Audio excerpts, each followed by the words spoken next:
আচ্ছা, তোমরা কি আমার পিপিটিটা দেখতে পাচ্ছ? জি স্যার, দেখা যাচ্ছে। আচ্ছা, তাহলে আমরা শুরু করে দিই। আমরা আসলে আমাদের এই কোর্সে তোমাদেরকে প্রথম দিকে যেমন বলেছিলাম, আমাদের এই কোর্সে প্রথম দিকে আমরা সিগন্যাল অ্যানালাইসিস করব আর কি। অ্যানালাইসিস বলতে পারো টাইম ডোমেইনে। ইন্ট্রোডাকশন টু সিগন্যাল, সেখানে আমরা অ্যানালগ টু ডিজিটাল কনভার্টার এবং ডিজিটাল টু অ্যানালগ কনভার্টার এই টপিকগুলা কভার করব। আজকে এই ফার্স্ট চ্যাপ্টারটা শেষ করে ফেলবো। এরপরে আমরা পড়ব হচ্ছে ইন্ট্রোডাকশন টু সিস্টেমস, যেখানেও তোমাদেরকে বলেছি সিগন্যাল সিস্টেম একটা কোর্স তোমরা করে আসছো আগের সেমিস্টারেই।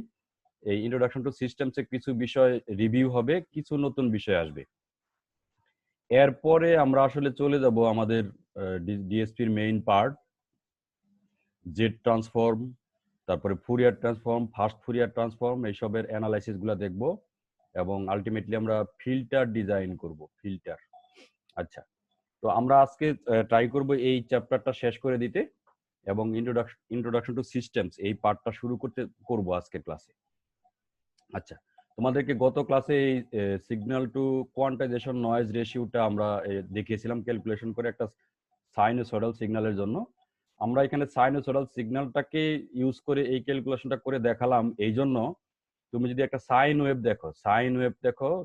দেখো খুব মানে স্মুথলি সিগন্যালটার অ্যামপ্লিটিউড ভেরি করে।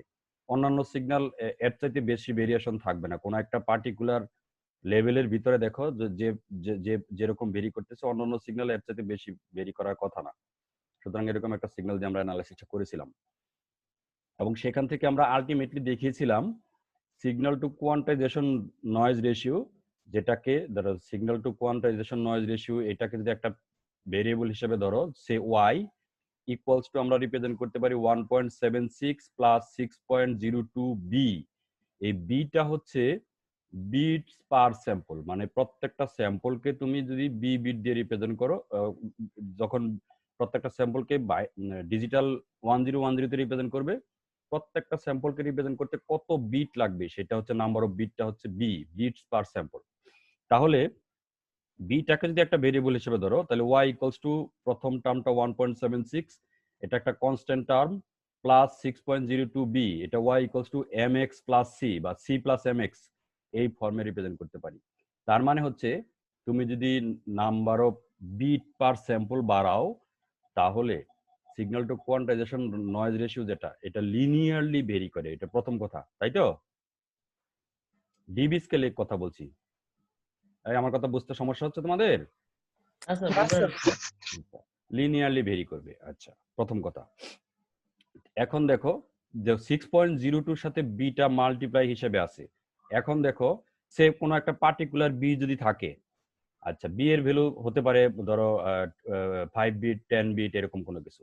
সে তুমি কোনো একটা পার্টিকুলার বি এর ভ্যালু ধরে নাও, যদি বি এক বাড়াও, ধরো 5 ছিল 6 করো, তাহলে এই এসকিউএনআর ডিবি স্কেলে কতটুকু বাড়বে? ধরো 6.02 ডিবি করে, যেমন 5 যদি হয়, 8, এই টার্মটা তো কনস্ট্যান্ট 1.76 কনস্ট্যান্ট, বি এর ভ্যালু যদি 5 হয়, তাহলে এটা যদি 6 ধরো অ্যারাউন্ড, তাহলে 30 ডিবি, এইটুকের রেজাল্ট আসবে 30 নাকি? যদি 5 থেকে যদি 6 করো তাহলে আসবে 36, যদি 7 করো 42। মানে এভরি বি এর ভ্যালু যদি এক এক করে বাড়াও, এই এই এসকিউএনআর এর ভ্যালু 6 ডিবি, অ্যাপ্রক্সিমেটলি 6 ডিবি করে বাড়বে। তার মানে signal to quantization noise ratio আমরা বাড়াতে পারবো। এভরি 1 বিট যদি তুমি বাড়াও, এসকিউএনআর বাড়বে অ্যাপ্রক্সিমেটলি 6 ডিবি। এই কথাটা তো বোঝা গেছে নাকি? আচ্ছা, এই 1 বিট করে বাড়ানোর মানে হচ্ছে মানে তুমি কোয়ান্টাইজেশন লেভেল আসলে প্রত্যেকবার ডাবল করা। যেমন তুমি যদি সে একটা এক্সাম্পল আসো, যদি 3 বিট কোয়ান্টাইজেশন করো, তাহলে নাম্বার অফ লেভেল কয়টা 3 বিটের জন্য? 8টা লেভেল। 8টা লেভেল। যদি তুমি 4 বিট করো, জাস্ট 1 বিট বাড়াও, লেভেল কয়টা হবে? 16টা। 16টা। তাহলে ডাবল হচ্ছে, বুঝতে পারছো? জি স্যার। তুমি যদি এরকম 5 বিট করো, 5 বিট হলে 2 টু দ্য পাওয়ার 5 হচ্ছে 32, মানে 16 কে ডাবল। প্রত্যেক 1 বিট করে তুমি যদি পার স্যাম্পলে বাড়াও, এই কথার মানে হচ্ছে তোমার এই কোয়ান্টাইজেশন লেভেল প্রত্যেকবার ডাবল হবে। সো এখান থেকে আমরা তাহলে ডিসিশনটা এসেছিলাম এরকম এভরি বিট যদি তুমি ওয়ার্ড লেংথ বলে আর কি, ওয়ার্ড লেংথ যদি 1 বিট করে বাড়াও, প্রত্যেক স্যাম্পলকে কতটা বিট দ্বারা রিপ্রেজেন্ট করছো সেটাকে বলা হচ্ছে ওয়ার্ড লেংথ। এই ওয়ার্ড লেংথ যদি 1 বিট বাড়াও, এসকিউএনআর অ্যাপ্রক্সিমেটলি 6 ডিবি বাড়বে। এটার আরেকটা কথা হচ্ছে, যদি তুমি নাম্বার অফ লেভেল ডাবল করো, প্রতিবার ডাবল করলে তাহলেও তোমার এসকিউএনআর অ্যাপ্রক্সিমেটলি 6 ডিবি করে বাড়বে। এই কথাটা আমরা এর আগের ক্লাসে প্রুভ করেছিলাম। আচ্ছা, এখানে আমরা একটু PCM word size and quantization ডিসটরশনের সাথে একটা রিলেশনশিপ এস্টাবলিশ করতে চাচ্ছি। এই পিসিএম ওয়ার্ড সাইজটা কি বলতেছি বলো তো দেখি? Pulse code modulation. হ্যাঁ, পালস কোড মডুলেশন, যেটা বললাম অ্যানালগ সিগন্যালকে ডিজিটাল সিগন্যালে কনভার্ট করার যে প্রসেস, সেটাকে বলা হচ্ছে পালস কোড মডুলেশন। ওকে, আচ্ছা, যেটার জন্য আমরা বললাম স্যাম্পলিং, কোয়ান্টাইজেশন, কোডিং করব। পিসিএম ওয়ার্ড সাইজ বলতে কি বুঝি? ওয়ার্ড সাইজ কেউ বলতে পারো?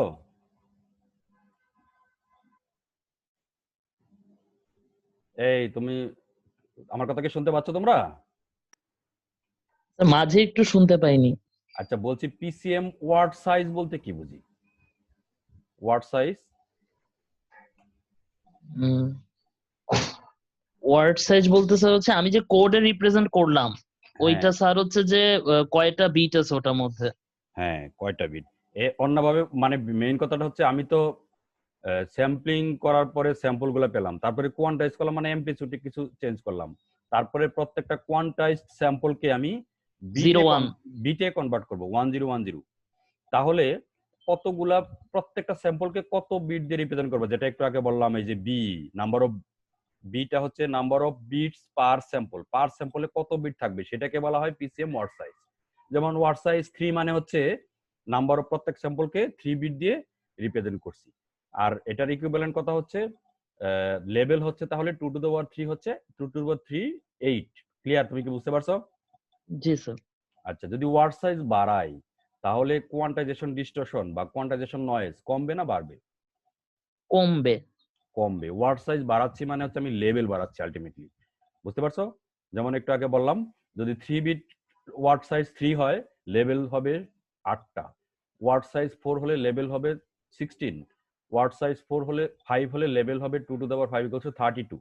তাহলে ওয়ার্ড সাইজ 1 বিট করে বাড়ানো, এই কথার মানে হচ্ছে quantization level each time double করা। ক্লিয়ার? জি স্যার। তাহলে আমি যদি ওয়ার্ড সাইজ বাড়াই তাহলে কিন্তু কোয়ান্টাইজেশন ডিস্টরশন কমবে। এখন আমরা এই কোয়ান্টাইজেশন ডিস্টরশন এবং ওয়ার্ড সাইজের সাথে একটা রিলেশনশিপ এস্টাবলিশ করতে চাচ্ছি, এবং এই অ্যানালাইসিসটা করতেছি এইভাবে। ধরো আমার একটা অ্যানালগ সিগন্যাল আছে, এই অ্যানালগ সিগন্যালের আমরা একটা প্যারামিটার এর আগে ডিফাইন করে আসছিলাম, যেটাকে বলছে ডাইনামিক রেঞ্জ। ডাইনামিক রেঞ্জ কথাটার কথা মনে আছে? আমরা আগের ক্লাসে পড়েছিলাম ডাইনামিক রেঞ্জ। একটা অ্যানালগ সিগন্যালের ডাইনামিক রেঞ্জ বলতে কি বুঝো? স্যার হচ্ছে ম্যাক্সিমাম ভ্যালু থেকে মিনিমাম ভ্যালুর ডিফারেন্সটা। ম্যাক্সিমাম থেকে মিনিমাম ভ্যালু ডিফারেন্সটা, এটাকে তুমি বলতে পারো span of signal. Amplitude, total অ্যামপ্লিটিউডটা কত ভোল্টেজের, যদি নেগেটিভ থেকে, মানে ধরো একটা সাইনোসয়েডাল সিগন্যাল যদি হয়, তাহলে নেগেটিভ এ থেকে পজিটিভ এ এই পর্যন্ত হচ্ছে তার ডাইনামিক রেঞ্জ। এবং তাহলে ডাইনামিক রেঞ্জটার ভ্যালু কত? 2a। 2a, সেটাই বলছি। ধরো আমার একটা অ্যানালগ সিগন্যাল দেওয়া আছে, আমরা সাধারণত এই এই এই কোন একটা সিগন্যালের যখন কোয়ান্টাইজেশন নয়েজটাকে অ্যানালাইসিস করি, তখন এই সিগন্যালটার ডাইনামিক রেঞ্জ, এটাকে অনেক সময় আমরা বলি ফুল স্কেল ভ্যালু বা ফুল স্কেল রেঞ্জ, বা অনেক সময় বলতে পারো পিক টু পিক ভোল্টেজ, বা সিগন্যালটা যদি ভোল্টেজ সিগন্যাল হয় পিক টু পিক ভোল্টেজ। তুমি কি বুঝতে পারছো? একটা সাইনোসয়েডাল সিগন্যালের পিক টু পিক বলতে তোমরা তো বোঝো, একটা হচ্ছে peak amplitude, peak to peak amplitude, এগুলো তোমরা বোঝো না? জি স্যার।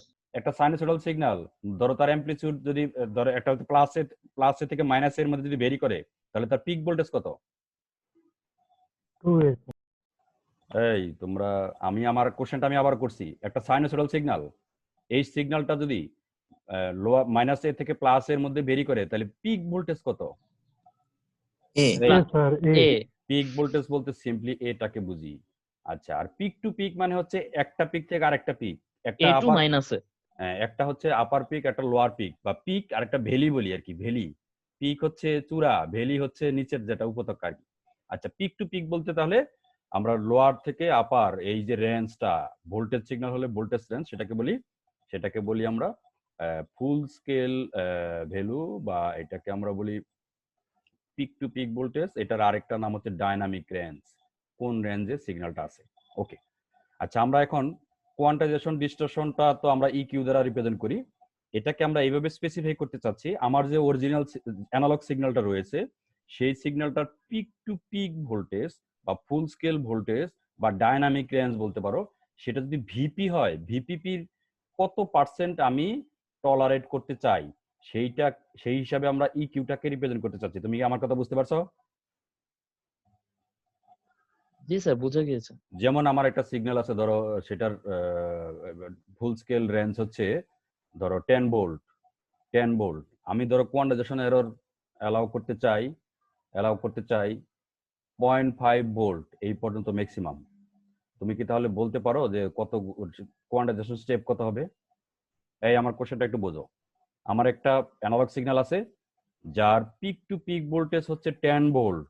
ওকে, আমি ম্যাক্সিমাম কোয়ান্টাইজেশন এরর যেটা অ্যালাউ করতে চাই সেটা হচ্ছে 0.5 ভোল্ট। তাহলে কতগুলো লেভেল লাগবে? 10টা। 10টা কিভাবে বললে? স্যার আমার আপনি পিক টু পিক বলছেন হলো 10, তার মানে আমার অ্যামপ্লিটিউডটা হলো 5 স্যার। অ্যামপ্লিটিউডটা হচ্ছে 0.5। ম্যাক্সিমাম এরর যেটা অ্যালাউ করতে চাই সেটা হচ্ছে 0.5। আচ্ছা তুমি আমাকে একটু আগে বলো তো, ম্যাক্সিমাম কোয়ান্টাইজেশন এরর সেটা কেমন ভ্যালু আসে যদি তুমি কোয়ান্টাইজেশন স্টেপের সাথে কম্পেয়ার করো? লেভেলের অর্ধেক, মানে লেভেল না, এটাকে বলা হয় স্টেপ। দুইটা স্টেপের লেভেলের অর্ধেক। স্টেপের অর্ধেক, তাই তো? জি স্যার। স্টেপের অর্ধেক।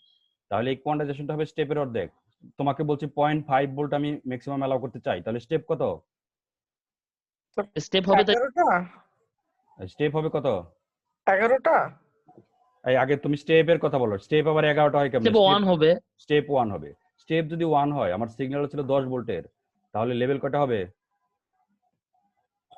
10 ভোল্টের সিগন্যাল 0 থেকে শুরু করে 10 পর্যন্ত যাবা, 11টা হবে। একটু আগে যে 11টা বললে তার অ্যান্সার ঠিক আছে, কিন্তু কিভাবে সেটা আমি একটু বলে দিলাম। ঠিক আছে, বুঝতে পারছো? স্যার ওই যে 10-এর সাথে হয় প্লাস আচ্ছা 0.5 হ্যাঁ হবে অথবা মাইনাস 0.5 হবে। হ্যাঁ, এটা ওর সেটা জন্য ঠিক আছে। আমরা হচ্ছে যাই হোক শেষ পর্যন্ত আমাদের লেভেল হবে 11টা। তুমি কি আমার কথা বুঝতে পারছো? জি স্যার। 11টা লেভেল তো আমরা সাধারণত ইউজ করি না, ওই যে বললাম। তাহলে তোমাকে 16 লেভেল ইউজ করতে হবে। 11টা লেভেল ইউজ করার কোনো বেনিফিট নাই। কেন বেনিফিট নাই বলো তো দেখি? মানে 11টা লেভেল ইউজ করা আর 16টা লেভেল ইউজ করার স্যার আমরা হচ্ছে বিট হচ্ছে 4টা নিব, মানে হচ্ছে 16 তুমি পর্যন্ত আমাদের হ্যাঁ, থাকবে। তোমার যদি 11টা লেভেল থাকে, তুমি 11টা লেভেলকে রিপ্রেজেন্ট করতে প্রত্যেক এমন বিট সংখ্যা থাকা লাগবে যাতে প্রত্যেকটা স্যাম্পলকে আলাদা আলাদাভাবে রিপ্রেজেন্ট করা যায়। তাহলে 3 বিট দিয়ে আমরা 0 থেকে 7 এই পর্যন্ত অ্যালাউ করতে পারি, এই 8টা। এখন তুমি যদি তারপরেই যেতে চাও তাহলে তোমাকে আরেকটা বিট বাড়াতে হবে। সুতরাং 16 বিটে আমরা যাই। আচ্ছা, এইখানে আমরা যেটা বলতে চাচ্ছি, তাহলে একটা অ্যানালগ সিগন্যাল তার পিক টু পিক ভোল্টেজ হচ্ছে ভিপিপি। আমরা কোয়ান্টাইজেশন এরর যেটা সেটা অ্যালাউ করতে চাচ্ছি ভিপিপির একটা সার্টেন পার্সেন্টেজ, ধরো পার্সেন্টেজ পি। বুঝতে পারছো?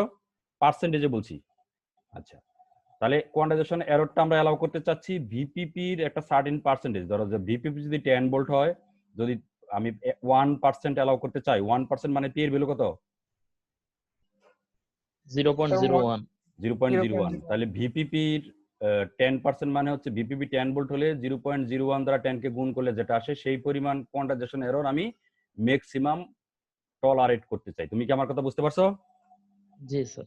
আচ্ছা, তুমি তো একটা জিনিস বুঝতে পারছো, কোয়ান্টাইজেশন এরর বাড়বে কি কমবে সেটা ডিপেন্ড করবে আমি লেভেল কতগুলো ইউজ করব নাকি? জি স্যার। লেভেল যদি বাড়াতে পারি তাহলে কোয়ান্টাইজেশন এরর কমবে, যদি কম থাকে তাহলে কোয়ান্টাইজেশন এরর বাড়বে। এই লেভেলের সাথে বি এর রিলেশনশিপ আছে, সেটা আমরা দেখতে চাচ্ছি। সেটাকে আমরা বলতেছি পিসিএম ওয়ার্ড সাইজ বি, পার স্যাম্পলে কতগুলা বিট ইউজ করা লাগবে। আচ্ছা, তাহলে তুমি কি এই কোশ্চেনটা বুঝতে পারছো? এই কোশ্চেনটা আমি কি বুঝাতে চাচ্ছি, কোয়ান্টাইজেশন এরর যেটা সেটা এখানে একটা কিউ দিয়ে কিউ দিয়ে দাও। Quantization error less than or equals to P times VPP, ভিপিপির পি পার্সেন্ট। ওকে, এবার দেখো, since the quantization error can be no longer than del by 2, এই কোয়ান্টাইজেশন নয়েজ বা এররের ম্যাক্সিমাম ভ্যালু del by 2, এটা আমরা গত ক্লাসে পড়েছি, তাই তো? del by 2 হয় ম্যাক্সিমাম নাকি? জি স্যার। জি স্যার। যদি তাই হয় তাহলে ম্যাক্সিমাম কোয়ান্টাইজেশন এরর কত আসতে পারে? কোয়ান্টাইজেশন এরর ম্যাক্সিমাম আসতে পারে del by 2 নাকি? জি জি স্যার। স্যার। আচ্ছা, ডেল বাই টু, ডেলটা কি জিনিস? কোয়ান্টাইজেশন স্টেপ নাকি? জি স্যার। আচ্ছা, সিগন্যালটার পিক টু পিক ভোল্টেজ যদি ভিপিপি হয়, তাহলে ডেলটা কিভাবে আমরা বের করতে পারি? যে ওই ভিপিপি কে আমরা ওটার লেভেল সংখ্যা দিয়ে ভাগ করে, লেভেল সংখ্যা থেকে এক কম এক দিয়ে বিয়োগ ভাগ করে। হ্যাঁ, এক কম দিয়ে ভাগ করে। এক কম দিয়ে ভাগ করে কেন? যেমন 0 1 2 3 4 5 6 7 এই 8টা যদি লেভেল হয়, তাহলে 0 থেকে 7 হলো না? সেই জন্য জি স্যার। 8টা লেভেলের জন্য এক কম দিয়ে। আচ্ছা, এইটাকে আমরা সেই জন্য এটা লিখলাম, দেখো ডেল বাই টু, ডেল এর ভ্যালু হচ্ছে VPP by L minus one, তাহলে VPP by L minus one, আর ডেল বাই টু এর টু তো একটা আছে, তাহলে এটা রেজাল্ট আসলো VPP by two times L minus one. তুমি কি এই কথা বুঝতে পারছো? জি স্যার। এইটাকে আমরা অ্যাপ্রক্সিমেট করছি ভিপিপি বাই টুয়াইস এল দিয়ে, ভিপিপি বাই টুয়াইস এল দিয়ে। এটা তোমাদেরকে এর আগের ক্লাসে আমি একটু বলেছিলাম, এটা একটা অ্যাপ্রক্সিমেট রেজাল্ট বের করতেছি। এল সাধারণত কোয়ান্টাইজেশন লেভেল আমরা প্র্যাকটিক্যাল অ্যাপ্লিকেশনে ইউজ করি যখন, এল এর ভ্যালু অনেক বড় ভ্যালু থাকে। তোমাদেরকে আমরা বলেছিলাম প্র্যাকটিক্যাল অ্যাপ্লিকেশনে হতে পারে 10 বিট, 24 বিট, 64 বিট এরকম। তুমি কি আমার কথা বুঝতে পারছো? জি স্যার। এই 24 64 32 64 এগুলা পরে আসো। সে সিম্পলি যদি 10 বিট হয়, 10 বিট হলে কতগুলা লেভেল হবে? 1024। 1024। 1024 থেকে যদি একটা এক মাইনাস করো, তাহলে 1023 হয়, তাই তো? জি তাহলে স্যার। এই 1024 মানে ভিপিপি বাই 1024, সেটাকে আমরা অ্যাপ্রক্সিমেট করতেছি ভিপিপি বাই 1023। তুমি কি বুঝতে পারছো রেজাল্ট অ্যাপ্রক্সিমেটলি কাছাকাছি আসবে? জি স্যার। সেটাকে আমরা সেজন্য ভিপিপি বাই সিম্পলি এল দ্বারা রিপ্লেস করে আমরা দেখতেছি যে ম্যাক্সিমাম যে কোয়ান্টাইজেশন নয়েজ সেটা হতে পারে ভিপিপি বাই টুয়াইস এল, এটা সমান। যেখানে এলটা হচ্ছে নাম্বার অফ কোয়ান্টাইজেশন লেভেল। তাহলে ইকিউ ম্যাক্সটা হতে পারবে, মানে কোয়ান্টাইজেশনের ম্যাক্সিমাম যেটা হতে পারবে সেটা ভিপিপি বাই টুয়াইস এল। একটু আগে বললাম এই যে কোয়ান্টাইজেশনের ম্যাক্সিমাম, সেটা আমি চাই ভিপিপি পি টাইমস ভিপিপি, মানে পি পার্সেন্ট অফ ভিপিপি এর চাইতে কম। তাহলে এখান থেকে কি আমরা লিখতে পারবো VPP by twice L is less than or equals to P times VPP? এই ইকুয়েশন, এই দুটো ইকুয়েশন থেকে জি স্যার, লেখা যাবে। লেখা যাবে, কারণ এখানে ইকিউ ম্যাক্সটা অ্যাপ্রক্সিমেটলি বের করছি ভিপিপি বাই টুয়াইস এল, আর এইখানে বলছি ইকিউ ম্যাক্সটা হওয়া লাগবে ভিপিপি টাইমস পি তার চাইতে কম বা সমান, সেটাই লিখলাম। তাহলে VPP by twice L less than equals to PVPP. একটু যদি সিম্পলিফাই করো, ভিপিপি চলে যাচ্ছে, তাহলে এখান থেকে এল আসে, L is greater than equals to 1 by twice P. এটা তো তোমরা না বোঝার কিছু কারণ নাই, এখানে 1 by twice L less than equals to P, তাহলে twice L greater than equals to 1 by P, সেইভাবে আসছে। তাহলে L is greater than equals to 1 by 2sp। তুমি কি বুঝতে পারছো? তাহলে এলটা হওয়া লাগবে, এলটা কি জিনিস? Sir level. শুধু এইভাবে লেভেল না বলে বলো নাম্বার অফ লেভেল, কতগুলা লেভেল, তাই তো? জি স্যার। ওকে, আচ্ছা, এই নাম্বার অফ লেভেলের সাথে কি বিটের কোনো রিলেশনশিপ আছে, যেটাকে আমরা বলতেছি পিসিএম ওয়ার্ড সাইজ? জি স্যার আছে, 2 টু দি পাওয়ার বি হবে, 2 bit to the number power যত b। তার হ্যাঁ, তাহলে দেখো L equals to 2 to the power b equals to L, therefore 2 to the power b greater than or equals to 1 over twice p। এখান থেকে তুমি যদি এটা সিম্পলিফাই করো, b greater than or equals to log 2 base 1 over twice p beats per sample।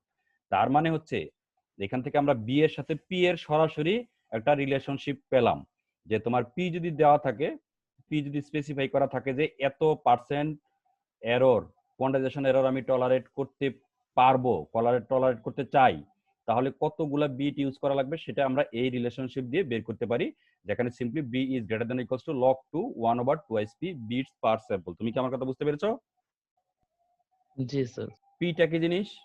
B তো তুমি বুঝতে পারছো, বি হচ্ছে বিটস পার স্যাম্পল, পার স্যাম্পলে কত বিট ইউজ করা লাগবে যদি আমি এরর টলারেট করতে চাই পি পার্সেন্ট, নাকি? জি স্যার। পার্সেন্ট কার পার্সেন্ট? পি পার্সেন্ট, যে একটা পিক পার্সেন্টেজ টু পিক এর ভিপিপি এর মানে তোমার অরিজিনাল যে অ্যানালগ সিগন্যাল সেটা ডায়নামিক রেঞ্জের কত পার্সেন্ট, সেটাই কত হচ্ছে পি। এই তুমি কি এই ইকুয়েশনটা বুঝতে পারলে ক্যালকুলেশন? জি স্যার, বুঝা গিয়েছে। আমরা একটা সিম্পল ম্যাথমেটিক্স দেখতে চাই। আচ্ছা দেখো, the information in an analog waveform with maximum frequency f max equals to 3 kilohertz is to be transmitted over a PCM system। এই ট্রান্সমিট করার আগে আমরা যেহেতু পিসিএম সিস্টেম ইউজ করতেছি, তাহলে স্যাম্পলিং কোয়ান্টাইজেশন কোডিং করেই পাঠাবো, তাই তো? জি জি sir. Sir.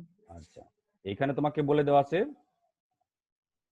where quantization distortion is specified not to exceed plus minus 1%. not to exceed মানে কি ম্যাক্সিমাম হতে পারবে প্লাস মাইনাস 1%।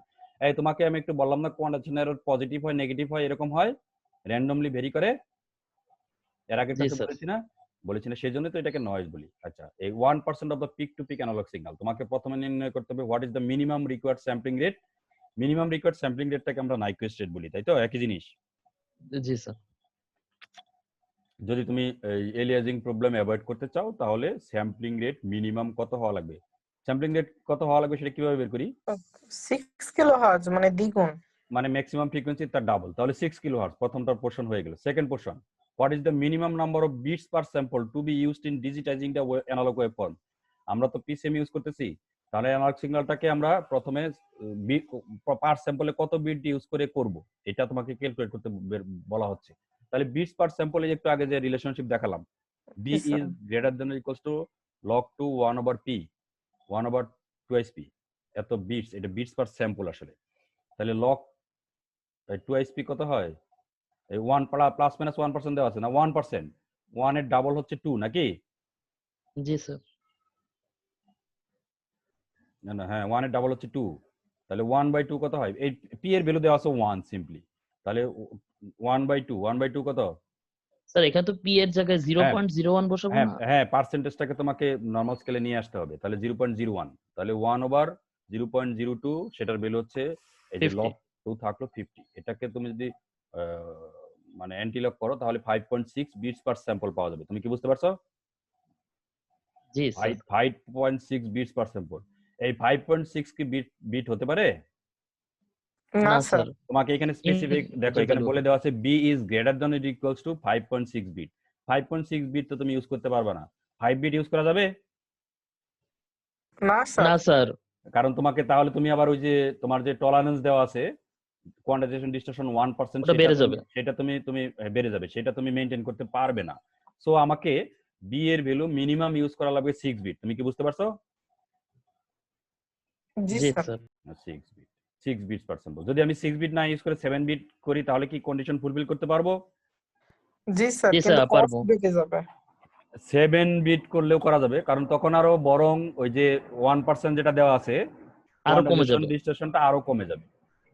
আচ্ছা আচ্ছা, আমরা মিনিমাম কত বিট সেটা বের করতে বলছি। মিনিমাম তাহলে 6 বিট তোমাকে ইউজ করা লাগবেই। তুমি 6 বিটের বেশি ইউজ করতে চাইলে করতে পারো, ওকে। তাহলে তোমার যদি 6 বিট ইউজ করতে হয় পার স্যাম্পলে, তাহলে লেভেল কয়টা থাকবে? Quantization level 2 to the power 6 to 2 to the power 6 64। আচ্ছা, এই what is the resulting bit transmission rate? তাহলে তুমি প্রত্যেকটা স্যাম্পলকে রিপ্রেজেন্ট করতেছো কত বিট দিয়ে? 6 কত বিট দিয়ে? প্রত্যেকটা স্যাম্পলকে 6 6 বিট বিট দিয়ে, দিয়ে। 6 বিট দিয়ে। আচ্ছা, তোমাকে এখানে বলে দেওয়া আছে এই ম্যাক্সিমাম ফ্রিকোয়েন্সি যেহেতু 3 কিলোহার্টজ, তাহলে স্যাম্পলিং রেট কত? 6 কিলোহার্টজ হতো না ওখানে? হ্যাঁ, এখানে একটু ভুল আছে। আচ্ছা দাঁড়াও, আমি এই যে 6 কিলোহার্টজ, ঠিক আছে 6 কিলোহার্টজ, তাহলে স্যাম্পলিং রেট হচ্ছে 6 কিলোহার্টজ নাকি? জি স্যার। দাঁড়াও তো আমি এটাকে এখনই চেঞ্জ করি, এগুলো পরে আর মনে থাকে না। এইটা হবে এফএস হচ্ছে তাহলে কত? 6 কিলোহার্টজ। এই এই ওইটা ঠিক আছে। রেজাল্টটা ওইটা ঠিকই ঠিক আছে, আছে। আমি লিখতে সময় টাইপিং মিস্টেক করেছি। আচ্ছা, তাহলে তুমি বুঝতে পারছো আমি আমি ট্রান্সমিট করতেছি যেটা, সেটার মানে স্যাম্পলিং রেট হচ্ছে 6 কিলোহার্টজ। মানে 6 কিলোহার্টজ স্যাম্পলিং রেট মানেটা কি আসলে? স্যাম্পলস পার সেকেন্ড নাকি? জি স্যার। জি স্যাম্পলস স্যার। Per second. এটা 6000 অবস্থা 60,000 হইছে। এই আচ্ছা ঠিক আছে, এই তুমি বুঝতে পারছো আর কি 6 কিলোহার্টজ। এটা আবারও যদি চেঞ্জ করতে বলো আমি আর একটা শূন্য কমিয়ে দিই। হ্যাঁ, একটা জিরো একটা জিরো বেশি হয়েছে কিছু। তুমি পিপিটিতে দেখবা কিছু অনেক সময় টাইপিং মিস্টেক থাকে, তোমাদের এগুলা জানলে একটু মানে তোমাদেরকে দেখে নিতে হবে। তাহলে আমরা এখান থেকে দেখলাম যে স্যাম্পলিং রেট মানে স্যাম্পলস পার সেকেন্ডে কত স্যাম্পল, আর বিট যেটা বিট হচ্ছে এই যে 6 যেটা বের করলাম বি, এটা হচ্ছে বিটস পার স্যাম্পল। তাহলে বিটস পার স্যাম্পল হচ্ছে 6, আর স্যাম্পলিং রেট যেটা স্যাম্পলস পার সেকেন্ড হচ্ছে 6000 কেন? এই যে এফএস বের করে রাখছি 6 কিলোহার্টজ, তাহলে এই যে 36,000 বিটস পার সেকেন্ডে তুমি এত বিট ট্রান্সমিট করতে পারো। তুমি কি প্রবলেমটা বুঝতে পেরেছো? জি স্যার, বুঝতে পেরেছি। আচ্ছা, এইবার নেক্সট স্টেপ একটু কোডিং কোয়ান্টাইজেশন। দেখো, প্রথম হচ্ছে স্যাম্পলিং, তারপরে কোয়ান্টাইজেশন, কোডিং। কোডিং সম্পর্কে একটু আলোচনা করতে চাচ্ছি। এই কোডিং এর একেবারে সিম্পল আইডিয়া। ধরো এই যে ব্লু কালারের একটা সিগন্যাল আছে, এই সিগন্যালটা ধরো আমি স্যাম্পল নিলাম, স্যাম্পল নিয়ে লেবেল ইউজ করলাম। ধরো এখানে 8টা লেবেল দেখানো হচ্ছে, কয়টা লেবেল, যে কয়টা লেবেলই দেখানো হোক, তাহলে প্রত্যেকটা লেবেলকে তার ইকুইভ্যালেন্ট বাইনারি ডিজিটে কনভার্ট করলেই যে সিকোয়েন্স পাওয়া যাবে সেটাই কোডেড সিকোয়েন্স, বা এই প্রসেসটাকে বলতে পারো কোডিং। কোডিং বুঝতে পারছো? জি এই স্যার। না বোঝার কিছু নেই, আমরা এর আগেও এগুলা বলেছি যে তোমার লেভেল যদি 8টা থাকে তাহলে তুমি 0 থেকে 7 এই 8টা লেভেলকে বিট দ্বারা রিপ্রেজেন্ট করবে। যেমন লেভেল 0 যেটা, সেটাকে রিপ্রেজেন্ট করবে কি দিয়ে? যদি 8টা লেভেল থাকে, লেভেল 0 কে কি 0 দ্বারা? 0 0 0, 3 বিট, তাই তো? একইভাবে এইভাবে যেতে যেতে লেভেল লেভেল লেভেল 7 যেটা, সেটাকে 1 1 1। সেটাকে রিপ্রেজেন্ট করবে 1 1 1 দিয়ে। এরকম যদি 16 লেভেল হয়, এরকম এইভাবে জাস্ট প্রথমে কাজ হচ্ছে স্যাম্পলিং করা, স্যাম্পলিং করার পরে কোয়ান্টাইজেশন করা। কারণ কোয়ান্টাইজেশন করলে আমি দেখো, কোয়ান্টাইজেশন করার পরে তোমার যে স্যাম্পল ভ্যালুগুলো আসবে, কোয়ান্টাইজড স্যাম্পল, সেগুলোর ভ্যালু কিন্তু কোনো না কোনো লেভেলে পড়বে নাকি? জি স্যার। কোনো না কোনো লেভেলে ফেলার জন্যই আমরা কোয়ান্টাইজেশনটা করি, কারণ আমরা আনলিমিটেড নাম্বার লেভেল ইউজ করতে পারবো না, আমাদের limited set of level use করতে চাই। সেই জন্য আমরা কোয়ান্টাইজেশন করি। কোয়ান্টাইজেশন করার পরে যেহেতু আমরা লেভেল পেয়ে গেলাম, তাহলে প্রত্যেকটা স্যাম্পলকে তার ইকুইভ্যালেন্ট বাইনারি দ্বারা রিপ্রেজেন্ট করতে পারবো। এই প্রসেসটাকে বলা হচ্ছে কোডিং, তাই তো? তাহলে একটা অ্যানালগ সিগন্যাল স্যাম্পলিং করলাম, কোয়ান্টাইজেশন করলাম, কোডিং করলাম। কোডিং করার পরে যে রেজাল্ট আসবে সেটা কেমন ফর্মে আসবে? এই বলো। ডিজিটাল ফর্মে। ডিজিটাল ফর্মে মানেটা কি? আচ্ছা, 0 1 0 1। হ্যাঁ, 1010 এই ফর্মে। ওকে, ঠিক আছে, বুঝতে পারছো? জি স্যার। তাহলে এইখান থেকে তোমাদের একটা কথা একটু বলে নেই, দুইটা বিষয়টাকে কনফিউজ করে ফেলো না। একটা হচ্ছে ডিসক্রিট টাইম সিগন্যাল, আরেকটা হচ্ছে digital signal. Discrete time signal বলতে কি বুঝি? যে ভ্যালুগুলা ডিসক্রিট থাকবে আর কি। না, মানে কোন প্রসেস পর্যন্ত? একটা অ্যানালগ সিগন্যাল আছে, সেখান থেকে আমি মানে কন্টিনিউয়াস টাইম সিগন্যাল আছে, সেটাকে ডিসক্রিট টাইম সিগন্যালে কনভার্ট করতে গেলে কি করা লাগবে? কোয়ান্টাইজেশন পর্যন্ত আসলেই হবে। কোয়ান্টাইজেশন তুমি না করলেও পারো, আচ্ছা। বুঝতে পারছো? ডিসক্রিট টাইম বলতে জাস্ট টাইমটাকে ডিসক্রিটাইজ করা, স্যাম্পল নেওয়া, স্যাম্পল ভ্যালুগুলোকে বলতে পারো তুমি আচ্ছা। ডিসক্রিট টাইম সিগন্যাল, ঠিক আছে? জি স্যার। সেটা কোয়ান্টাইজ নাও থাকতে পারে। কিন্তু তুমি যদি কোডিং করতে চাও, বা কোডিং করতে চাও 1010 তে কনভার্ট করতে চাও, তাহলে আগের স্টেপে অবশ্যই তোমাকে কোয়ান্টাইজ করে নেওয়া লাগবে। ক্লিয়ার? জি স্যার। ওকে, আচ্ছা, এরপরে আমরা এই স্লাইডটাই সম্ভবত লাস্ট স্লাইড। হ্যাঁ, এটাই লাস্ট স্লাইড। এই স্লাইডে আমরা তোমাদেরকে একটু বলতে চাচ্ছি, এতক্ষণ আমরা অ্যানালগ টু ডিজিটাল কনভার্সন নিয়ে বিস্তারিত আলোচনা করেছি। এর মাঝে আমরা ডিজিটাল টু অ্যানালগ কনভার্সন নিয়েও একটু আলোচনা করেছিলাম। এই স্লাইডে একটু আরেকটু আলোচনা করতে চাচ্ছি। তোমাদেরকে এর আগের ক্লাসে, গত ক্লাসের আগের ক্লাসে সম্ভবত বা পড়িয়েছি, ডিজিটাল স্যাম্পল, ডিজিটাল সিগন্যাল মানে হচ্ছে ধরো স্যাম্পলগুলো আছে নাকি? এই তুমি যদি কোডিং করতে পারো, কোডিং থেকে আবার তোমাকে ডিসক্রিট টাইম সিগন্যালে কনভার্ট করা যাবে না নাকি? জি স্যার, করা যাবে। যেমন স্যাম্পল গুলাকে তুমি 10 তে কনভার্ট করতেছো, মানে এটা বলতে পারো তুমি ডেসিমাল টু বাইনারিতে কনভার্ট করতেছো, বাইনারি থেকে আবার ডেসিমালে নিয়ে আসলে তো ডিসক্রিট টাইম সিগন্যাল পেয়ে গেলে নাকি? জি স্যার। তবে তবে তুমি যে কোয়ান্টাইজেশনের জন্য করার জন্য যে যতটুকু প্লাস মাইনাস করে কোয়ান্টাইজেশন নয়েজ অ্যাড করেছো, সেইটাতে আর ব্যাক করতে পারবে না। বুঝতে পারছো? বুঝতে পারছো? জি স্যার। তাহলে ডিজিটাল টু অ্যানালগ কনভার্সনের আইডিয়াল সিচুয়েশন বলতে কোনো নয়েজ নাই, সেরকম সিচুয়েশনে তুমি যদি ব্যাক করতে চাও, তাহলে তোমাকে সেই যে কোয়ান্টাইজেশন করে তুমি যে যতটুকু ইনফরমেশন লস করে ফেলেছো, বা amplitude add, positive negative add করেছো, সেটা রিকভার করা যাবে না। তুমি কি আমার কথা বুঝতে পারছো? তুমি কি বুঝতে পেরেছো? জি স্যার, জি বুঝতে স্যার। পেরেছি। ওকে, বাট আমরা তো কোয়ান্টাইজেশন নয়েজ চাই। যখন আমি স্যাম্পলিং করি তখনই আমি এমন সংখ্যক লেভেল বা বিট ইউজ করি যাতে কোয়ান্টাইজেশন নয়েজ যতটুকু অ্যাড হয় সেটা আমার পারফরমেন্সে কোনো রকম ইফেক্ট না ফেলতে পারে। তুমি কি আমার কথা বুঝতে পেরেছো? জি স্যার। জি স্যার। আচ্ছা, এইবার তুমি আমাকে বলো, ডিসক্রিট টাইম সিগন্যাল থেকে কন্টিনিউয়াস টাইম সিগন্যালে ব্যাক করার জন্য এর আগের ক্লাসে আমরা কোনো টেকনিক করেছিলাম কি? বলতে পারো কি টেকনিক? ও যে স্যার সিঙ্ক ফাংশন ছিল। ওই ইন্টারপোলেশন ফাংশন ইউজ করেছিলাম। আমরা বলেছিলাম প্রত্যেকটা স্যাম্পলকে মাল্টিপ্লাই করবো একটা করে সিঙ্ক ফাংশন দিয়ে, নাকি? জি স্যার। জি সিঙ্ক স্যার। সিঙ্ক ফাংশনগুলোকে শিফট করে, মানে লেফট শিফট অথবা রাইট শিফট বা অ্যাডভান্স ডিলে করে করে প্রত্যেক স্যাম্পল ওই ইকুইভ্যালেন্ট স্যাম্পলের সাথে আমরা মাল্টিপ্লাই করে সবগুলা রেজাল্ট যোগ করব, এরকম একটা করেছিলাম না? জি স্যার। জি স্যার।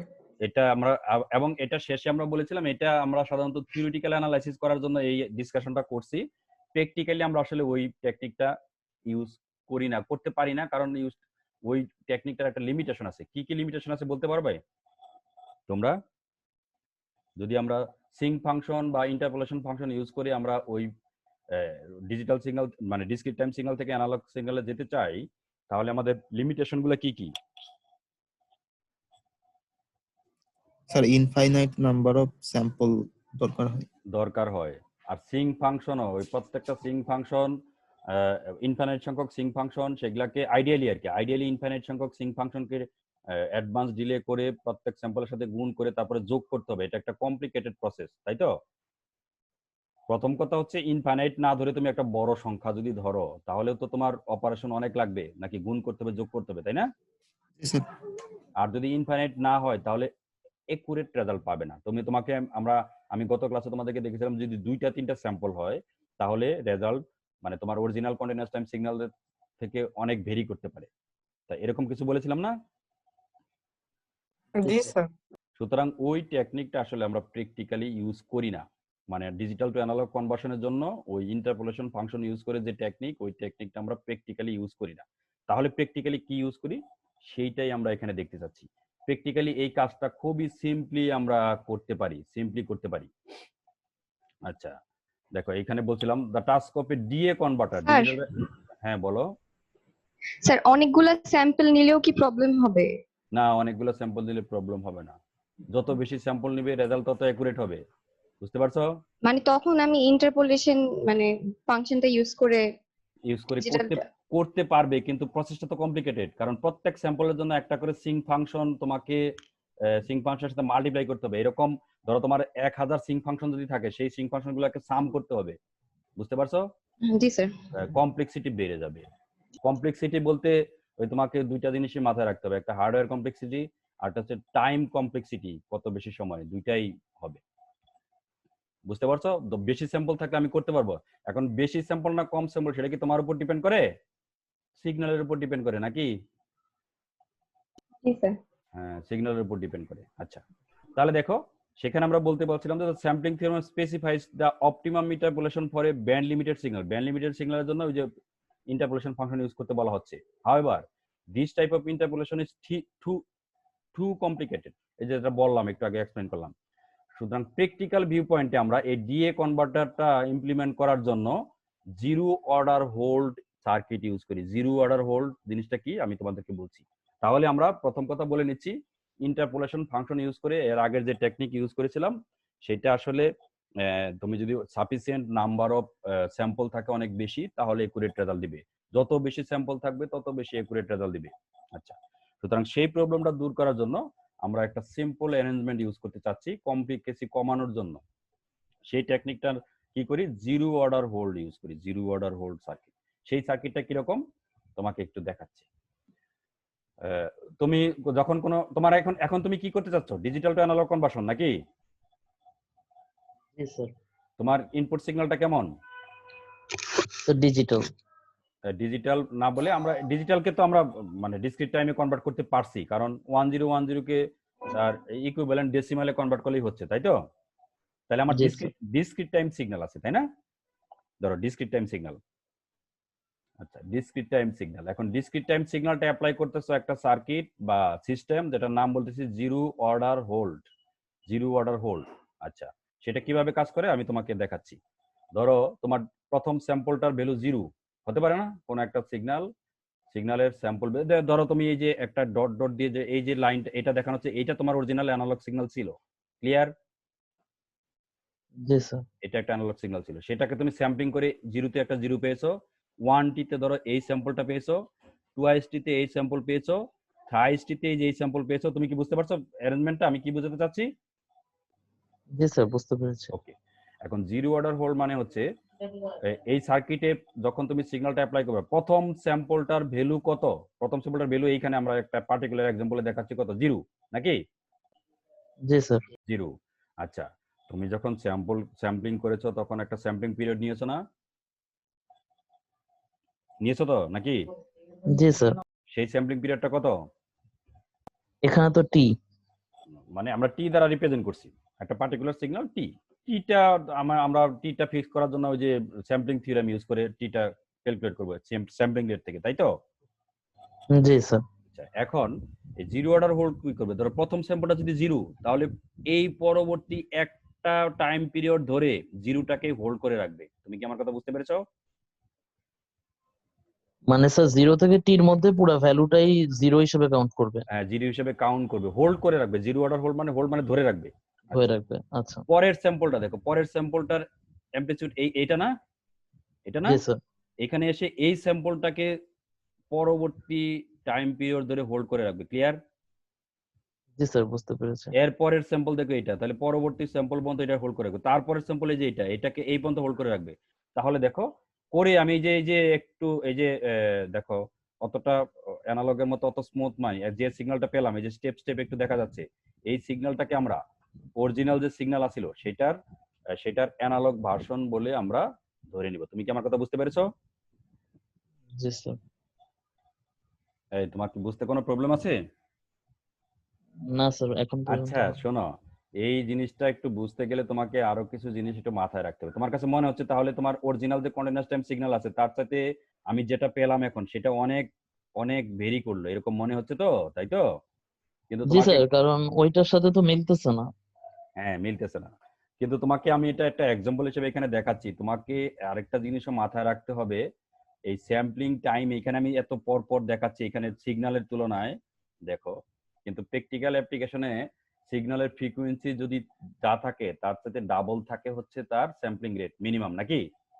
জি স্যার। সেই আবারও সিম্পল এক্সাম্পল দেই, অডিও সিগন্যাল বা স্পিচ সিগন্যাল, এই সিগন্যালের স্যাম্পলিং রেট কেমন হয়? স্যাম্পলিং রেট স্যার মিলি সেকেন্ড রেঞ্জে হয়। এই স্যাম্পলিং রেট যদি বলো তাহলে আবার মিলি সেকেন্ড এভাবে বলো না, ওটা হচ্ছে 40-42 হার্জ, হাজার হার্জ। 44,000। যদি 40,000 হার্জও হয় তাহলে পার সেকেন্ডে কত স্যাম্পল থাকবে? 40,000 থাকবে, তাই না? জি স্যার। একটু তোমাদের গত ক্লাসে তোমরা ক্যালকুলেট করতে বলেছিলে যদি 40,000 স্যাম্পল এক সেকেন্ডে থাকে তাহলে টিটা হচ্ছে 0.025 মিলি সেকেন্ড, এরকম তোমরা বলেছিলে না? জি স্যার। তাহলে এখানে তো আমি দেখাচ্ছি এখানে 0, এখানে 1t, এটা সময়টা আসলে খুবই কম, সুতরাং এখানে আসলে অনেকগুলো স্যাম্পল থাকবে। ক্লিয়ার? জি স্যার, ক্লিয়ার। যত কাছাকাছি টাইমটা যত কম হবে তত প্রসেসটা আরো সুন্দর হবে। তুমি কি আমার কথা বুঝতে পেরেছো? জি স্যার, এবারে বুঝেছি। আচ্ছা, এইখান থেকে বলো এরপরের এই এই এই পারফরমেন্সেও তুমি যদি প্লিজ সন্তুষ্ট না থাকো তাহলে তোমাকে আরো কিছু টেকনিক অ্যাপ্লাই করার সুযোগ আছে, যেটাকে বলতেছি লিনিয়ার ইন্টারপোলেশন। এই লিনিয়ার তুমি ওই আগের সিঙ্ক ফাংশনের ইন্টারপোলেশনের সাথে এটাকে কম্পেয়ার করো না। এখানে লিনিয়ার ইন্টারপোলেশন বলতে বোঝাচ্ছি এই যে 0 একটা স্যাম্পল নাকি, প্রথম স্যাম্পলটার ভ্যালু 0 নাকি, জি স্যার। সেকেন্ড স্যাম্পলটার ভ্যালু একটা ভ্যালু আছে, ধরো এই ভ্যালু, তাই তো? জি স্যার। এখন তুমি যদি লিনিয়ার ইন্টারপোলেশন মানে হচ্ছে এই 0 এবং এই স্যাম্পল ভ্যালু এই দুটাকে লিনিয়ারলি যোগ করবে, একটা স্ট্রেট লাইন পাবো না? জি স্যার, এটা স্ট্রেট লাইন পাবো। স্ট্রেট লাইন পাবো। আচ্ছা, স্ট্রেট লাইন পাবো। স্ট্রেট লাইনের উপর যদি আমি আরো অনেকগুলো ভ্যালু নেই, ইন্টারপোলেট করি, তুমি কি বুঝতে পারছো? জি স্যার, বুঝতে পেরেছি। মানে লিনিয়ার একটা তো স্যাম্পল ভ্যালু 0 তে আছে আর একটা 180 তে আছে, এর মাঝের এটাকে লিনিয়ারলি যদি যোগ করি, একটু আগে তোমাকে বলছিলাম তোমার আগে যখন পড়ালাম যে এই 1t একটা খুবই কম সময়, এই সময়ের মধ্যে যে আমরা সিগন্যালটা পাবো সেটাকে আমরা একটা স্ট্রেট লাইন হিসেবে দেখতে পারি। বুঝতে পারছো? জি স্যার। তাহলে এর মাঝে যদি আমি আরো ধরো আরো যদি 10টা স্যাম্পল নেই, এই মাঝে 0 থেকে t এই সময়ের মধ্যে যে স্যাম্পল ভ্যালু আছে, এই স্যাম্পল গুলার মাঝে যদি আরো প্রত্যেক দুইটা স্যাম্পলের মাঝে আরো যদি 9টা করে স্যাম্পল অ্যাড করতে পারি তাহলে সেটাকে বলা হবে ইন্টারপোলেশন বাই ফ্যাক্টর অফ 10। তুমি কি আমার কথা বুঝতে পারছো? 0 টাইমে তো একটা স্যাম্পল আছে, আমার 1t টাইমে আরেকটা স্যাম্পল আছে, এর মাঝে যদি আমি আরো 9টা স্যাম্পল ইউজ করতে পারি তাহলে ইন্টারপোলেশন ফ্যাক্টর হবে 10। যদি আমি লিনিয়ারলি অ্যাড করতেছি, কারণ এই সিগন্যালটা যদিও লিনিয়ার না, কিন্তু লিনিয়ারলি অ্যাড করলে তুমি এখানে আরো অনেকগুলো স্যাম্পল পাচ্ছ, তখন যদি এই zero order hold system use করো তাহলে তোমার অ্যাকুরেসি আরো বাড়বে না? জি স্যার, আরো বেড়ে যাবে। সেই প্রসেসটা এই যে এখানে দেখানো হচ্ছে, সেই স্যার প্রসেস। আমার এখানে একটা কোশ্চেন আছে স্যার। বলো। স্যার ইন্টারপোলেশন তো স্যার লিনিয়ার ছাড়াও, যেমন স্যার পলিনোমিয়াল 3, 4 এগুলা দিয়ে করলে তো আরো কাছাকাছি যাবে। হ্যাঁ, তাহলে স্যার ওইটা কি ব্যবহার করা হয় না? আমরা এখানে লিনিয়ার ইন্টারপোলেশনের কথাটা এখানে বলছি, তবে তুমি স্পেশালি এটাকে ইন্টারপোলেশন হিসেবে দেখতে পারো। তুমি অন্যান্য ইন্টারপোলেশন ফাংশন ইউজ করতে পারো, যেমন এসপি লাইন, ওই যে পলিনোমিয়াল ফাংশন ইউজ করে এসব করে করতে পারো, ঠিক আছে? কোনো জি স্যার। প্রবলেম নাই, কোনো প্রবলেম নাই, করতে পারলে আরো বেটার পারফরমেন্স আসবে। তবে সেটাও তোমাকে আবার জানতে হবে লিনিয়ার ইন্টারপোলেশনের চাইতে ওই ইন্টারপোলেশন গুলা মানে কমপ্লেক্সিটি বেশি। কমপ্লেক্সিটি বলতে এখানে টাইম কমপ্লেক্সিটি বলছি। কারণ তুমি আচ্ছা। পলিনোমিয়াল ফাংশন যদি ইউজ করো, পলিনোমিয়াল ফাংশনে কত অর্ডার ইউজ করবা? যদি তুমি অর্ডার 1 ইউজ করো, অর্ডার 1 ইউজ করলে সেটাকে কিরকম ইকুয়েশন বলে? একটা পলিনোমিয়াল ফাংশন অর্ডার 1 মানে কি? Straight line. স্ট্রেট লাইন, যেটাকে বলছে লিনিয়ার। ক্লিয়ার? জি স্যার। লিনিয়ার। যদি তুমি আরেকটা অর্ডার বাড়াও, অর্ডার 2, তাহলে এরকম আসবে y = a + bx + cx², এরকম না? জি স্যার। তাহলে দেখো টার্মও বেড়ে যাচ্ছে, তোমার প্যারামিটারও বাড়তেছে, a b c তিনটা চলে আসছে, আবার x কে মানে যে ভেরিয়েবল সেটাকে স্কয়ারও করতে হচ্ছে, তাহলে তোমার বেশি অপারেশন লাগবে না? জি স্যার, টাইমও বেশি লাগবে। বেশি লাগবে। সুতরাং তুমি যদি একুরেসি আরো বাড়াতে চাও, আরো sophisticated linear interpolation function use করতে পারো। বাট এখানে আমি সিম্পলি লিনিয়ার ইন্টারপোলেশন ফাংশন দিয়ে তোমাকে বলছি যে তুমি যদি লিনিয়ার ইন্টারপোলেশন ফাংশনে ইউজ করো তাহলেও পারফরমেন্স বেটার আসবে। তার মানে তুমি ডিসক্রিট টাইম সিগন্যাল থেকে যদি অ্যানালগ সিগন্যালে কনভার্ট করতে চাও, তাহলে অলমোস্ট যে তোমার অ্যানালগ সিগন্যালটা ছিল সেটার কাছাকাছি অ্যানালগ সিগন্যাল তুমি পাবে। ক্লিয়ার? জি sir, clear sir. But exactly কিন্তু কখনোই তুমি সেই যে অ্যানালগ সিগন্যাল ছিল সেই অ্যানালগ সিগন্যালে ব্যাক করতে পারবে না। কেন পারবে না? কারণ ওই নয়েজ গুলো তো র্যান্ডম এড করেছিলাম। হ্যাঁ, প্রথম কথা হচ্ছে তুমি কোয়ান্টাইজেশন অলরেডি করে ফেলছো। কোয়ান্টাইজেশন করে ফেলছো মানে হচ্ছে তোমার আর অ্যানালগ সিগন্যালের স্যাম্পল ভ্যালু কত সেটা তুমি আর জানো না, ঠিক আছে? জি স্যার। বাট আমি যেটা পাবো সেটা আমার ওই প্র্যাকটিক্যাল অ্যাপ্লিকেশনে কোনো রকম প্রবলেম তৈরি করতে পারবে না। প্র্যাকটিক্যাল অ্যাপ্লিকেশন বলতে বোঝাচ্ছে এরকম, ধরো একটা স্পিচ সিগন্যাল, সেটাকে স্যাম্পলিং করে কোয়ান্টাইজ করে ডিজিটালে কনভার্ট করলাম। তা ডিজিটাল কনভার্ট করে মানে বাইনারি বিটে কনভার্ট করতেছি, তাই তো? এখন সেটাকে কোনো প্রসেস বা যাই কিছু করে আবার যদি আমি ব্যাক কনভার্ট করে মানে অ্যানালগ সিগন্যালে কনভার্ট করি, তাহলে তুমি আগের যে অ্যানালগ সিগন্যালটা ছিল পরের যে অ্যানালগ সিগন্যাল পেলে যে এই কনভার্ট করে, দুইটা তুমি যদি শোনো, তুমি তোমার হিউম্যান মানুষের যে কান, এই শ্রবণ শক্তি, এর মধ্যে কোনো রকম কোনো ডিফারেন্স তুমি করতে পারবে না। তুমি কি আমার কথা বুঝতে পারছো? জি স্যার, বুঝতে পেরেছি। বাট আমরা সুযোগটা নিলাম, কি সুযোগ নিলাম? অ্যানালগ সিগন্যাল ছিল সেটাকে 10 ডিজিটাল সিগন্যালে কনভার্ট করলাম, কনভার্ট করে আমার প্রসেসিং যেটা সেটা প্রসেসিংটা করে ফেললাম কি ইউজ করে? Digital signal processor, computer use করে প্রসেসিংটা করে ফেললাম। আমরা আসলে কম্পিউটার ইউজ করে প্রসেসিং করতে চাচ্ছি বলেই কিন্তু 1010 তে কনভার্ট করার দরকার পড়লো। ক্লিয়ার? জি স্যার, ক্লিয়ার। এই তাহলে এখান থেকে বলতেছি দেখো, zero order hold simply holds constant value of one sample until the next one is received, যেটা একটু আগে বললাম। জিরোতে যে স্যাম্পলটা ছিল পরের স্যাম্পল আসার আগ পর্যন্ত, মানে এই টাইম পিরিয়ড ধরে ওই স্যাম্পলটাকে হোল্ড করে রাখবে, এই যে পরের স্যাম্পল ধরে হোল্ড করে রাখবে। Additional improvement can be obtained by using linear interpolation as shown in figure B। এই ফিগারে দেখাচ্ছি, ধরো এই যে স্যাম্পল ভ্যালু, এই যে এইখানে একটা স্যাম্পল ছিল, ধরো এইখানে আরেকটা স্যাম্পল ছিল, এইখানে আরেকটা স্যাম্পল ছিল, যে জিরোতে একটা স্যাম্পল, টিতে একটা স্যাম্পল, 2s টিতে আরেকটা স্যাম্পল, এইভাবে তো স্যাম্পল থাকে নাকি এভরি টি সময় পর পর।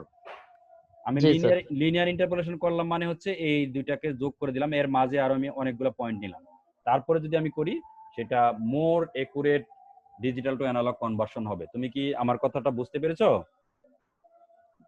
জি স্যার, বুঝতে পেরেছি। আপাতত এতটুকুই পড়তে চাচ্ছি। এই বিষয়গুলো সম্পর্কে কিন্তু তোমাদের ক্লিয়ার আইডিয়া থাকা লাগবে, কারণ তুমি ডিএসপি পড়ে যাবে, ভবিষ্যতে বিভিন্ন পারপাসে লাগবে। সুতরাং এই বিষয়গুলো তোমাদের ক্লিয়ার করে জানতে হবে। বুঝতে পারছো? জি স্যার, বুঝতে পেরেছি। আচ্ছা, আমি কিন্তু বেশ কিছুদিন আগে, মানে 2-3 মাস আগে একটা ভাইভা বলেছিলাম, সেখানে এই ধরনের সিম্পল কোশ্চেন অনেকেই কিন্তু আনসার করতে পারেনি। এটা আমাদের ডিপার্টমেন্টের স্টুডেন্ট, সুতরাং তোমরা এগুলা ভালো করে জানবে। আচ্ছা, তাহলে আমরা এই ফার্স্ট স্লাইডটা আপাতত এখান থেকে এটা শেষ করে দিতে চাচ্ছি, বুঝতে পারছো? জি স্যার। আচ্ছা, এরপরে আমরা ডিটি সিস্টেমের পড়ালেখা শুরু করব। আজকে বাদ দেই, আজকে এখানে রেখে দেই। জি স্যার, আজকে এতটুকু আমরা এই ডিটি সিস্টেম নিয়ে পরবর্তী ক্লাসগুলোতে আলোচনা করব। দেখো আমি একটু স্লাইডটা একটু দেখিয়ে দাও। সিস্টেম কি জিনিস এই আলোচনা সবসময়ই থাকবে প্রথম স্লাইডে। Different types of system, static, dynamic, causal, non causal, stable, unstable, এগুলো সম্পর্কে আলোচনা আমরা অল্প করে করব এখানে। লিনিয়ার, নন লিনিয়ার, তারপরে এই যে কিভাবে ব্লক ডায়াগ্রাম দিয়ে আমরা রিপ্রেজেন্ট করতে পারি, কিভাবে সার্কিটগুলো সিম্পলিফাই করতে পারি, এই বিষয়গুলো আমরা পড়বো। তারপরে এলটিআই সিস্টেম, যেখানে কনভলিউশন অপারেশন কিভাবে আসে সেগুলো আমরা দেখব। এই কনভলিউশন আরেকটু তোমার, যেহেতু আমরা যখন তোমাদেরকে সিগন্যাল সিস্টেমে কনভলিউশন করিয়েছিলাম তখন সাধারণত তুমি স্যার আপনার স্ক্রিনটা শেয়ার হয় নাই মেবি। ও আচ্ছা আচ্ছা,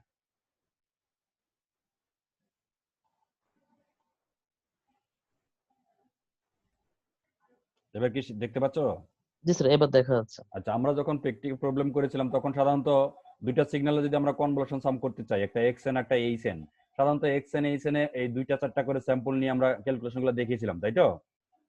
কিন্তু প্র্যাকটিক্যাল অ্যাপ্লিকেশনে কিন্তু এত কম স্যাম্পল নিয়ে হয় না, অনেক বেশি স্যাম্পল হয়। সুতরাং সেই ক্ষেত্রে আমরা আরো এফিসিয়েন্টলি কিভাবে এই ক্যালকুলেশনগুলো করতে পারি সেগুলোর জন্য ওভারল্যাপ এন্ড সেভ মেথড দেখাবো। এখান থেকে কিছু ডিফারেন্স ইকুয়েশনের সলিউশন দেখাবো এই চ্যাপ্টারে। তারপরে আমরা correlation, auto correlation, cross correlation দেখে এই চ্যাপ্টারটা শেষ করব, বুঝতে পারছো? জি স্যার। এই আপাতত এটা আমরা পরের ক্লাস থেকে শুরু করি। হ্যাঁ, এত নতুন আরেকটা টপিক পরের ক্লাস থেকে শুরু করব, এই আর কি।